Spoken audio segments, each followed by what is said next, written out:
Ustadz, bagaimana cara menghadapi yang suka menghasut atau memusuhi keluarga kita? Contohnya tetangga, Ustadz. Bu, jangan membalas keburukan dengan keburukan. Karena kalau kita membalas hasut dengan hasut, akibatnya fatal. Bukan malah semakin beres, tapi semakin berabe, Bu. Makanya Rasulullah SAW bersabda begini, wa ini imru'un syatamaka aw ayyaraka bi amrin ya'lamu fika fala tu'ayyirhu bi amrin ta'lamu fihi ya wada' wabalahu alaihi wa ajruhu lak. Kalau ada orang yang memburuk-burukan kamu, ada orang yang memburuk-burukan kamu, menjelek-jelekan kamu dengan aib yang dia ketahui ada pada dirimu, jangan kamu balas dengan memburuk-burukan dia dengan aib yang kita tahu ada pada dia. Wada' wabalahu alaihi wa ajruhu lak. Biarkan dosanya untuk dia, pahalanya untuk kamu. Jadi kalau kita punya tetangga yang suka menghasut, ya, memusuhi keluarga kita, ya sudah, sabar. Kalau salafus saleh terdahulu, Bu, kalau dimusuhi itu malah semakin berbuat baik kepada mereka. Ya. Makanya Allah mengatakan apa, Bu? Wa imma yanzaghannaka minasyaitani nazghun fasta'iz billah innahu huwas samiul alim. Apabila setan itu memberikan godaan-godaan kepada diri kamu, ya dengan berbagai macam was-wasnya, berlindunglah kepada Allah. Jadi kalau ada di hati kita misalnya ada keinginan untuk membalas hasut mereka, segera berlindung kepada Allah Subhanahu wa taala. Ya.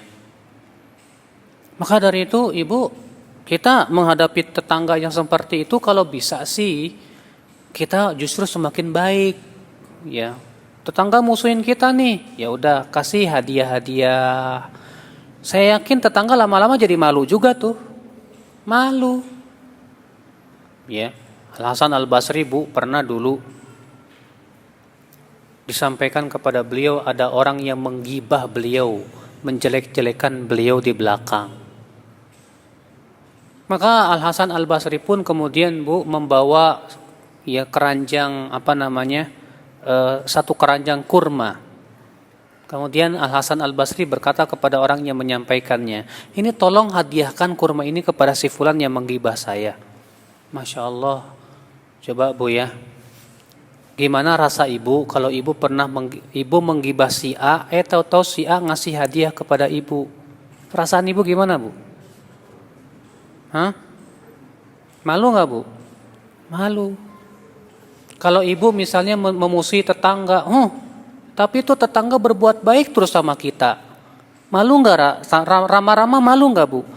Lama-lama malu. Ya udah nggak apa-apa. Dia musuhin kita, tetangga nih, ya udah kasih lagi, berbuat baik lagi. Insya Allah, Ibu, lama-lama dia akan malu dan tahu diri. Ya, dan Allah pun akan terus membela kita. Makanya ada seorang laki-laki datang kepada Rasulullah dan berkata, ya Rasulullah, innali qariban, saya punya karib kerabat, ya. Asiluhu wa qata'ani, aku menyambung silaturahim dengan dia, tapi dia malah memutuskan silaturahimnya denganku.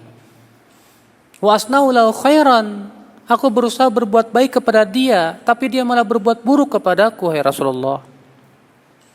Apa kata Rasulullah? Wa in kunta kama qulta faka'annaka tusifuhumul mal. Kalau kamu benar yang kamu ucapkan itu, seakan-akan kamu menaburkan debu panas ke wajahnya. Wala yazalullahu 'alaika zahiran, dan Allah akan terus membela kamu selama kamu terus berbuat seperti itu. Jadi dalam Islam, Bu, kalau bisa, Bu, kalau ada yang musuhin kita, balaslah dengan berbuat baik. Tapi ini hanyalah mampu dilakukan oleh orang-orang yang berjiwa besar, orang-orang yang sabar, ya. Makanya Allah mengatakan wa ma yulaqqaha illa alladzina sabaru wa ma yulaqqaha illa dzu hadzin azim. Tidak ada yang bisa melakukan itu kecuali orang-orang yang sabar. Dan tidak ada yang melakukan perbuatan itu kecuali orang yang mempunyai keberuntungan yang besar. Ya. Ustadz, bertanya tentang tafsir mimpi itu apakah bagian dari kesyirikan? Mimpi itu datang setelah sholat istikharah. Bertanya karena takut mimpi itu datangnya dari setan. Ibu, ya, bertanya tentang takwil mimpi sih memang dilakukan oleh para sahabat juga kepada Rasulullah. Jadi itu sama sekali tidak termasuk kesyirikan, Bu. Ibu perlu ketahui, Bu, ya, Rasulullah mengatakan ar-ru'ya thalathah. Kata Rasulullah mimpi itu ada 3. Yang pertama, ru'yatun minallah. Ru'ya minallah, mimpi dari Allah. Yang kedua, ru'ya minasyaitan, mimpi dari setan. Yang ketiga, mimpi dari kegundahan pikiran. Misalnya ibu mikirin utang aja, sampai mimpinya dikejar-kejar anjing. Ah loh, ya. Kenapa? Karena kepikiran terus. Dari kepikiran itu kemudian jadi mimpi. Nah, sekarang tandanya mimpi dari setan apa? Kata sebagian ulama, tandanya mimpi dari setan itu biasanya mimpinya itu nggak jelas. Atau seperti seakan-akan kita jatuh dari tempat yang tinggi misalnya. Atau datang kepada kita wajah-wajah yang menyeramkan misalnya, yang membuat kita ketakutan. Nah itu tandanya mimpi dari setan. Ya, segera kita berta'awudz. Ya, kata Rasulullah siapa yang mimpi yang buruk, segera ia meludah ke kirinya 3 kali. Tapi kalau ada suaminya jangan diludahin suaminya, Bu. Ya. Kemudian berta'awudz, a'udzubillahi minasyaitonirrajim. Ya, kemudian merubah sikap. Kalau mimpi dari Allah tandanya bagaimana? Biasanya jelas. Dan mimpi itu semakin mendekati subuh, kata Ibnu Qayyim, semakin jelas dan lebih terang. Dan biasanya terkadang mimpi itu wadih, jelas, ada juga yang mimpi sifatnya isyarat yang perlu ditakwil. Dan tentunya, Bu, kalau kita mau mentakwil mimpi, kita bertanya, butuh kepada kefakihan. Makanya dahulu para sahabat menceritakan mimpi-mimpinya kepada Rasulullah dan Rasul mentakwil. Ada seorang sahabat datang kepada Rasulullah, "Hai Rasulullah, tadi malam aku mimpi aneh sekali, hai Rasulullah. Aku takut." Ya. Kata Rasulullah, "Mimpi apa?"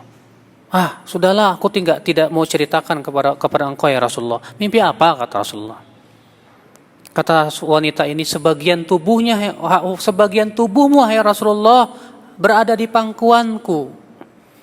Kata Rasulullah, "Oh, itu mimpi baik. Kelak nanti salah satu keturunanku akan diasuhi oleh kamu." Rupanya dia menjadi pengasuh Hasan bin Ali bin Abi Thalib. Iya. Enggak masalah, Ibu. Bahkan Rasulullah pernah menceritakan mimpinya. Kata Rasulullah SAW, "Aku bermimpi minum susu. Terus aku minum sampai aku kenyang sekali, sampai rasa kenyang itu aku rasakan sampai ke kuku-kuku," kata Rasulullah. "Wa a'taitul fadla Umar bin Khattab." Dan aku berikan sisa susu itu kepada Umar bin Khattab. Apa kata para sahabat, "Hai Rasulullah, apa takwil mimpimu itu?" Kata Rasulullah, ilmu. Jadi mentakwil mimpi itu boleh, Bu. Nah ini Ustadz mimpinya datang setelah sholat istikharah, Ustadz. Ibu, perlu Ibu ketahui sebuah kesalahan yang sering kali terjadi di masyarakat. Kalau kita sudah istikharah, kita nganggap jawabannya adalah mimpi. Ini salah besar, Bu. Ya. Jadi kalau kita sholat istikharah katanya nungguin mimpi. Ini mana dalilnya? Nggak ada dalilnya seperti itu, Bu. Ya. Jadi gimana dong Ustadz? Kalau kita sudah istikharah, segera lakukan apa yang kita inginkan. Nah kalau ternyata di perjalanan itu dipersulit oleh Allah, itu tandanya Allah tidak ridho. Kan isi doa istikharah itu apa, Bu? Isi doa istikharah itu, ya Allah, kalau ini memang baik untukku dan untuk agamaku, ya di dunia dan akhiratku, maka mudahkanlah untukku ya Allah, takdirkan ya untukku. Berarti tandanya itu segala sesuatu dimudahkan untuk kita. Jadi kalau kita habis sholat istikharah nih, ya udah jalani aja. Kalau ternyata dipersulit jalannya oleh Allah, mundur. Tapi kalau ternyata itu dipermudah, itu tandanya dikabulkan doa kita. Ya, saya dulu pernah waktu mau masuk Universitas Madinah, saya sudah tes di Universitas Madinah, kemudian menunggu setahun, rupanya datang khitab bahwa kamu diterima di kota Madinah untuk belajar di sana. Akhirnya apa? Saya istikharah dulu. Kan kata Rasulullah, siapa yang mau melakukan sesuatu istikharah. Istikharah. Malam-malamnya datang orang rambutnya keribo, bilang apa? Kamu jangan pergi. Itu 3 malam berturut-turut saya mimpi begitu terus. Kamu jangan pergi, kamu jangan pergi. Akhirnya saya ragu, pergi nggak ya ke Madinah ya? Pergi nggak ya ke Madinah, Pak? Sampai akhirnya saya nggak mau ngurus persyaratan-persyaratannya itu, nggak mau. Sampai tersisa seminggu lagi. Tapi subhanallah bapak saya langsung nyuruh, kamu urus sekarang. Setelah saya urus semua mudah, semua persyaratan dalam beberapa hari langsung selesai. Ya. Setelah saya belajar, saya yang salah. Bayangkan kalau waktu itu saya ngikutin mimpi saya itu, mungkin saya nggak jadi sekolah di Madinah. Ya, saya kira yang namanya jawaban sholat istikharah itu dari mimpi, ternyata yang datang setan. Setan tuh nggak suka kita nuntut ilmu kan, Bu? Ya, nggak suka. Maka dari itu, Bu, jawabannya itu bukan dari mimpi, tapi apakah dimudahkan atau tidak urusan kita. Itu jawabannya. Iya. Ustadz, ada yang berobat ke orang pintar dan mengeluarkan kawat-kawat dari perut dan lain-lain. Apa itu merusak tauhid? Wah, merusak banget tuh. Karena orang pintar tuh dukun. Dan mohon maaf, tolong jangan sekali-kali mengatakan dukun tuh orang pintar. Orang pintar itu yang mentauhidkan Allah, tuh pintar namanya. Orang pintar itu yang takut kepada azab Allah, tuh pintar namanya. Kalau dukun nggak pintar. Dukun itu, Bu, takarubnya kepada jin, minta bantuan kepada setan. Dia mengeluarkan kawat itu dari apa? Bantuan dari setan. Sedangkan orang yang minta bantuan kepada jin itu nggak pintar. Sebab ya Allah mengatakan jin itu selalu berusaha untuk menyesatkan manusia. Allah mengatakan wa annahu kana rijalun minal ins ya'udzuna birijalin minal jin fazaduhum rahaqa. Sesungguhnya ada lelaki-laki manusia yang minta pertolongan, minta perlindungan kepada laki jin, maka para jin itu semakin menambah kesesatan mereka. Makanya para dukun tuh jangan disebut orang pintar, Bu. Itu orang bodoh. Ya. Yang orang pintar siapa? Yang mentauhidkan Allah, menjauhkan kesyirikan, itu pintar karena mereka pengen masuk surga. Ya, jadi Bu, mendatangi para dukun tuh, Bu, termasuk perkara yang bisa merusak tauhid, Bu. Kata Rasulullah SAW, man atakahinan, siapa yang mendatangi dukun tidak akan diterima sholatnya 40 malam. Tuh lihat, baru mendatanginya doang. Dalam satu riwayat yang lain, man ata arrafan fasaddaqa bima yaqul, siapa yang mendatangi dukun dan membenarkan ucapannya, sungguh ia telah kafir kepada apa yang diturunkan kepada Nabi Muhammad sallallahu alaihi wasallam. Ya, Bu ya. Jadi jangan datang ke dukun, Bu. Ya. Ustadz, pembantu saya berhenti mendadak dan tidak kembali. Masih ada sisa gajinya di saya, bagaimana ya Pak Ustadz? Saya jadi ingat, Bu, tentang kisah 3 orang yang masuk ke dalam goa. Ketika mereka berada di dalam gua, tiba-tiba turunlah batu besar dan menutup pintu gua. Akhirnya masing-masing dari 3 orang ini bertawasul melalui amalan soleh mereka. Nah, yang ketiga berkata, ya Allah, dahulu saya punya pekerja-pekerja yang bekerja pada saya. Kemudian saya berikan gaji-gaji mereka, kecuali satu orang dia pergi entah kemana. Kemudian aku pun memutar uang orang ini sampai menjadi banyak, menjadi harta yang banyak. Kambing, sapi, kebun-kebun.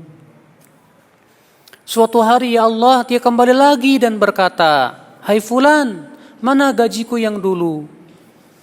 Kata aku kepada dia, "Yang kamu lihat berupa ternak-ternak, kebun-kebun, itu semua milik kamu dan upah kamu."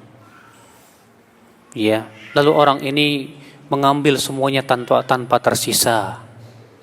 Kemudian Allah pun membukakan pintu batu tersebut sehingga mereka pun bisa keluar. Nah, kalau ibu misalnya ya simpan baik-baik, simpan aja, mungkin suatu ketika dia akan kembali lagi. Atau ibu mau putar menjadi sebuah usaha, kemudian ternyata ya upahnya dia itu jadi banyak, maka berarti itu semua milik dia, bukan milik ibu. Ya, itu kebaikan buat ibu insyaallah. Yang jelas ibu ya, kalau ibu khawatir mungkin suatu ketika dia akan kembali lagi, ya simpan aja baik-baik. Tapi kalau ibu misalnya mendengar dia sudah meninggal dunia, kasih ke ahli warisnya. Kalau nggak tahu juga gimana dan kita merasa dia sudah tidak mungkin lagi datang ke kita, ya sudah infakkan buat dia. Ya, mudah-mudahan bermanfaat buat dia. Bagaimana cara dengan tauhid menghadapi cobaan, Ustadz? Waduh Bu, apalagi kalau menghadapi cobaan, tauhid itu sangat diperlukan loh Bu. Kenapa demikian? Karena untuk menghadapi cobaan butuh kepada keimanan nggak Bu? Oh iya. Cobaan berat sekali. Kalau ibu nggak sabar, sulit. Bagaimana ibu bisa sabar? Tentu dengan berharap kepada Allah, ya pahalanya. Dan kita menyadari bahwa cobaan ini adalah dalam rangka menggugurkan dosa. Sehingga ibu pun berharap supaya Allah ampuni dosa-dosa saya. Ibu berharap supaya Allah angkat derajat saya dengan ujian dan cobaan ini. Dengan keimanan seperti itulah ibu akan bisa menghadapi cobaan. Maka ibu pun bahkan terkadang ketika semakin kuat tauhid menghunjam di dada, cobaan itu malah bahkan dinikmati sama ibu. Sebagaimana dahulu di zaman ya salafus saleh, ada seorang salafus saleh yang ketika disuruh berobat nggak mau. Alasannya apa katanya? Biar lebih banyak Allah menggugurkan dosa-dosa saya. Masya Allah, bukan karena dia tidak mau berobat, tapi rupanya dia berharap supaya dosa-dosanya digugurkan oleh Allah Subhanahu wa taala. Jadi akhirnya ya, saking kuatnya tauhid dan keyakinan dia kepada Allah, semakin malah cobaan itu dia nikmati, Ibu. Subhanallah. Arti dari jika kita mengenal diri kita, maka kita akan mengenal Allah. Ya jelas, Bu. Ibu kenal diri sendiri, kenali siapa diri kita. Saya ini manusia. Siapa sih saya? Saya itu diciptakan. Ya, siapa yang menciptakan saya? Allah Subhanahu wa taala. Siapa yang menciptakan semua makanan-makanan untuk saya hidup di dunia ini? Ada padinya, ada buah-buahannya. Siapa yang menumbuhkan berbagai macam tanaman dan buah-buahan itu? Allah Subhanahu wa taala. Oh. Siapa yang menurunkan hujan dari langit? Dengan hujan itu Allah tumbuhkan berbagai macam kebutuhan untuk kita. Allah. Siapa yang memberikan kepada kita mataharinya? Dengan matahari itu kita merasakan kehangatan. Allah. Siapa yang memberikan kepada kita kekuatan untuk mencari rezeki? Lalu Allah pun bukakan pintu-pintu rezeki kepada kita. Padahal tetangga kita sama-sama berusaha tapi tidak dibukakan pintu rezeki kepada dia. Allah. Ketika kita tahu bahwa diri kita adalah makhluk Allah dan semua yang Allah berikan itu semua dari Allah, maka kita akan kenal siapa pencipta kita, Allah Subhanahu wa taala. Makanya ibu, orang yang tidak mengenal dirinya, dia tidak akan kenal Allah. Dan orang yang tidak kenal Allah, Allah jadikan pun dia tidak mengenal dirinya. Makanya Allah mengatakan wala takunu kalladzina nasullaha fa'ansahum anfusahum. Janganlah kamu seperti orang-orang yang melupakan Allah, maka Allah pun menjadikan lupa kepada dirinya sendiri. Masya Allah. Orang yang melupakan Allah, Allah jadikan ia lupa kepada dirinya sendiri, Bu. Ya. Sallallahu alaihi wal afiyah. Pada waktu sholat wajib tiba, tapi kita mendahulukan pekerjaan, termasuk syirik nggak, Ustadz? Ini maksudnya apa nih, pertanyaan nih? Kalau memang pekerjaan itu sudah ada ditentukan waktu sholatnya, misalnya waktu sholatnya jam 1 ya sudah taati saja, jam 1 baru sholat berjamaah, nggak masalah.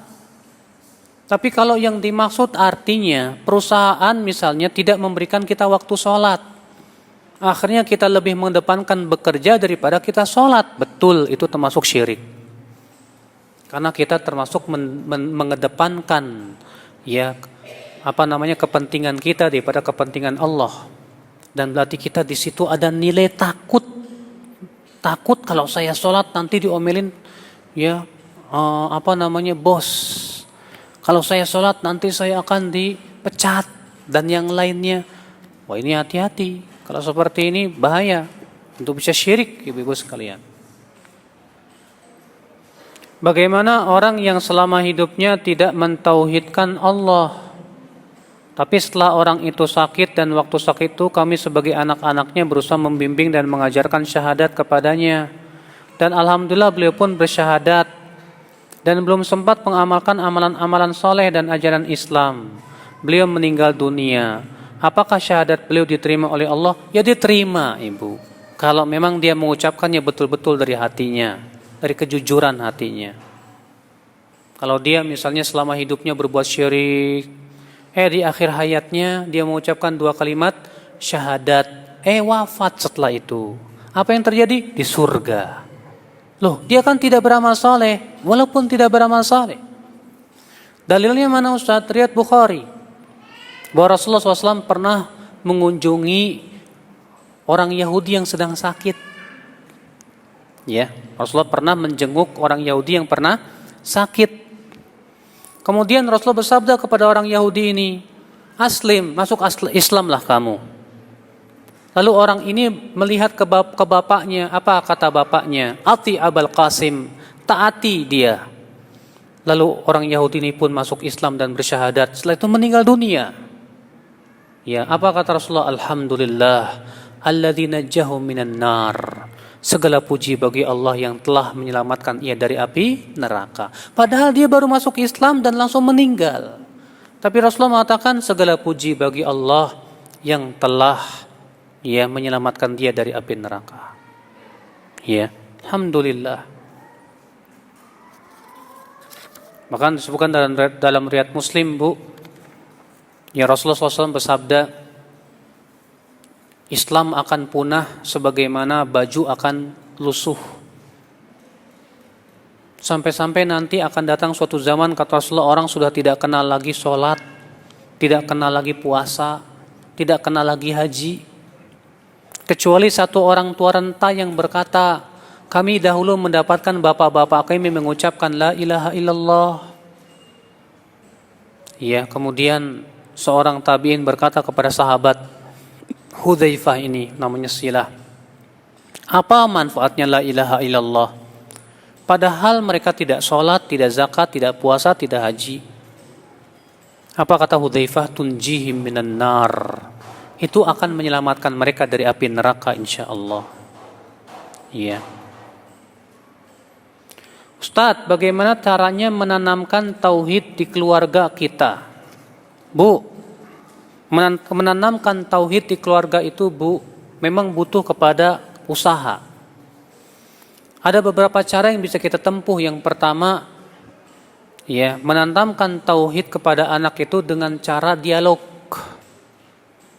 Ya, dengan dialog kita menanamkan akidah-akidah tauhid. Contohnya, nak, yang menciptakan langit dan bumi itu siapa? Allah. Pencipta kita siapa, nak? Allah. Jadi kita hanya sholat untuk Allah, kita beribadah hanya kepada Allah. Nah, tanamkan dengan cara berdialog dengan anak baik-baik. Yang kedua, Ibu, dengan cara praktek. Perlihatkan kita sholat di sisinya, sehingga si anak itu pun mau meniru kita sholat. Ya, harus ada. Kita berusaha untuk mendekati anak kita, memberikan pemahaman yang benar terhadap tauhidullah jalla wa'ala. Tapi tentunya orang tuanya harus belajar dulu tentang tauhid. Sebab bagaimana orang tua akan mengajarkan anaknya tauhid kalau orang tuanya tidak paham tauhid, Ibu.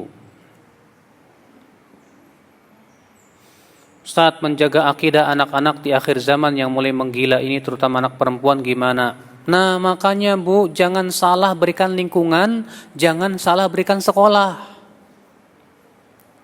Ya, kalau kita tahu lingkungannya rusak yang bisa menghancurkan anak-anak kita, segera pindah. Cari lingkungan yang betul-betul bisa menjaga akidah anak kita. Kalau kita tahu sekolahnya merusak, pindahkan ke pesantren. Ya.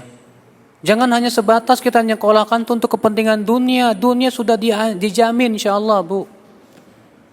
Ya. Yang kita pikirkan bagaimana keselamatan akidah anak kita, sekolahnya. Masukkan sekolah pesantren, toh pesantren juga insya Allah mengeluarkan ijazah negara. Yang penting dia selamat akidahnya. Ini yang harus kita lakukan, Ibu. Ya, supaya kita dengan adanya lingkungan yang baik, sekolah yang baik, dia akan tumbuh. Karena apa? Dia mendapatkan lingkungan yang baik dan teman-teman yang saleh. Dia akan tumbuh di atas ibadah kepada Allah Subhanahu wa taala. Ini yang harus kita usahakan, Ibu. Ya.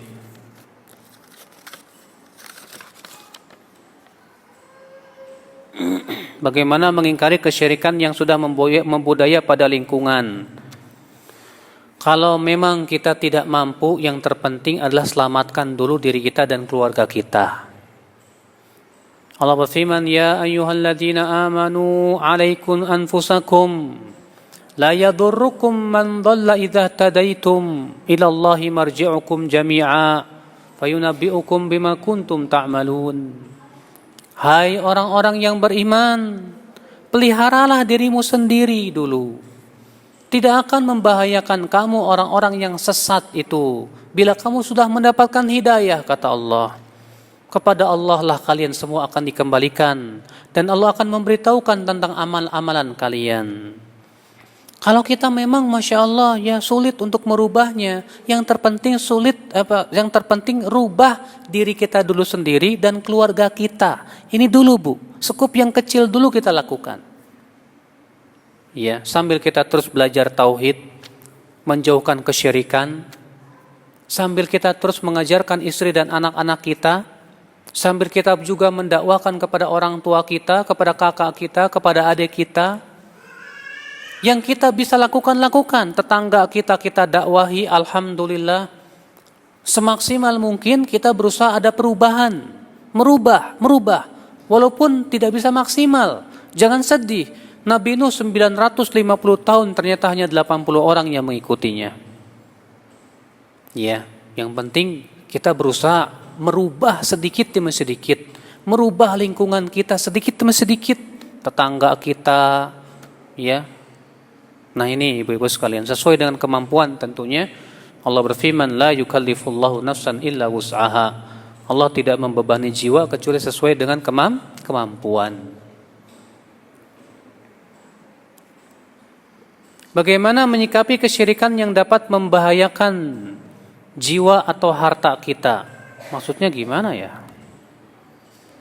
Menyikapi kesyirikan yang membahayakan jiwa atau harta kita. Maksudnya gimana, Bu ya? Gak ngerti saya. Kalau yang dimaksud artinya misalnya seperti Ammar bin Yasir ya. Ammar bin Yasir dipaksa, disiksa untuk mengucapkan kata-kata syirik. Maka kalau ternyata dia ucapkan karena memang keterpaksaan, darurat, ya, maka yang seperti ini dimaafkan oleh Allah. Makanya Allah mengatakan, illa man ukriha wa qalbuhu mutmainnun bil iman. Walakin man syaraha bil kufri sadra. Kecuali yang dipaksa sementara hatinya dipenuhi dengan ketenangan dengan iman. Namun yang dibenci Allah, yang dimurkai oleh Allah adalah siapa? yang melakukan kekufuran dengan kelapangan dada. Jadi kalau misalnya ibu dipaksa untuk berbuat syirik, kalau tidak ibu akan dibunuh. Akhirnya terpaksa kita lakukan, dimaafkan insyaallah. Tapi kalau kita tetap tidak mau berbuat syirik walaupun dibunuh, maka ini mati syahid insyaallah. Iya. Apa hukumnya membunuh dukun, Ustadz? Bu, yang boleh membunuh dukun itu pemerintah. Makanya dalam Islam memang dukun itu dibunuh. Tapi yang membunuh bukan kita. Kalau kita yang membunuh, nanti para dukunnya para balas dendam loh, Bu. Akhirnya terjadi perang, gak ada manfaatnya. Makanya yang melakukan hukum bunuh dalam Islam itu ya pemerintah. Kalau pemerintah tidak melaksanakan, ya sudah mereka yang dosa. Jadi kita apakan? Kita dakwahi dukun itu supaya taubat. Adapun kita bawa parang, saya akan bunuh kamu, ini malah menimbulkan mudarat yang lebih besar. Iya. Jadi caranya bagaimana, Bu? Dakwahi para dukun. Dukun gak bakal dapat hidayah. Kata siapa, Bu? Saya waktu ke Bengkulu, saya di sana bertemu dengan seorang dai sunnah. Maka dia bercerita kepada saya, Pak, saya dulu bekas dukun, Ustadz. Bahkan semua ilmu-ilmu kedikjayaan yang ada di Indonesia sudah saya kuasai. Ustadz tahu Jampi Sijalak Harupat yang sangat terkenal di Sunda? Itu sudah saya hafal baik-baik. Dia sampai dukunnya, bahkan dia itu dukun paling ditakuti di Bengkulu. Iya. Rupanya ada temannya yang waktu kecil, ya sama-sama dulu main sama dia sekolah di Libya, pulang ketemu sama temannya, rupanya temannya udah jadi dukun. Akhirnya sering dialog, mikirlah dia. Akhirnya dia taubat, dia tinggalkan semua perdukunannya itu, Bu. Iya. Makanya kita dakwahi. Jangan lupa. Ya, adapun kemudian kita bawa parang membunuh, ini bukan tugas kita. Ya, kalau kita lakukan itu malah menimbulkan mudarat yang lebih berat, ibu-ibu sekalian. Mohon kiat-kiat khusus menyadarkan kakak tertua yang berumur 61 tahun agar mau sholat, Ustadz. Ibu, saya cuma hanya sebatas menyebutkan kiat. Adapun yang memberikan hidayah ya Allah. Ya. Kita ini hanya sebatas disuruh usaha saja kok, Bu. Ya. Kiat yang pertama, kita berusaha untuk menasihati melalui orang yang dia hormati. Sebab kalau kita yang menasihati, mungkin kita dianggap bau kencur. Kamu itu anak kemarin sore kok mau nasihatin saya. Nah, caranya ibu datangi orang yang memang punya, orang yang dihormati oleh kakak kita itu, nasihati dia. Ya. Yang kedua, mungkin kakak kita coba perdengarkan ceramah-ceramah. Ya, mudah-mudahan dia mau mengikuti dan dia mau takut kepada Allah. Ya. Adapun kalau kita sudah berusaha terus mendakwai, menasihati, ternyata tetap aja enggak mau sholat. Ya, memang itu berarti dia belum dapat hidayah. Allah berfirman, innaka la tahdi man ahbabta, walakinnallaha yahdi man yasha. Sesungguhnya engkau tidak bisa memberikan hidayah kepada siapa yang kamu suka, akan tetapi Allah lah yang memberikan hidayah kepada dia yang dia kehendaki. Nah itu, Bu, ya. Jadi terkadang kita itu, Bu, kita itu seakan-akan ingin memberi nasihat itu tujuannya supaya dia dapat hidayah. Betul, itu tujuan bagus. Tapi terkadang, ya, seakan-akan hidayah itu kita yang punya gitu loh. Jangan, yang terpenting yang kita pikirkan adalah bagaimana saya memberikan dan mendakwahi dia. Masalah hidayah itu di tangan Allah Subhanahu wa taala. Hanya Allah yang memiliki hidayah, Ibu. Kita hanya berusaha saja. Ya. Ustadz, ibu saya dulu rajin sholat. Tapi sekarang ini beliau pikun. Bagaimana kewajiban beliau untuk melakukan sholat setelah pikun? Allah berfirman, la yukallifullahu nafsan illa wus'aha. Allah tidak membebani jiwa kecuali sesuai dengan kemampuan. Pikun itu sama dengan lupa, dan lupa itu dimaafkan oleh Allah. Allah berfirman, Rabbana la tu'akhidna in nasina aw akhtana. Wahai Rabb kami, jangan siksa kami jika kami lupa atau kami salah tak sengaja. Iya. Jadi kalau si ibu kita pikun, kita ingatkan. Pas sholat dia lupa lagi Ustadz. Ya sudah. Ya Allah kasih sayangnya luar biasa. Allah itu lebih pemaaf daripada kita, Ibu.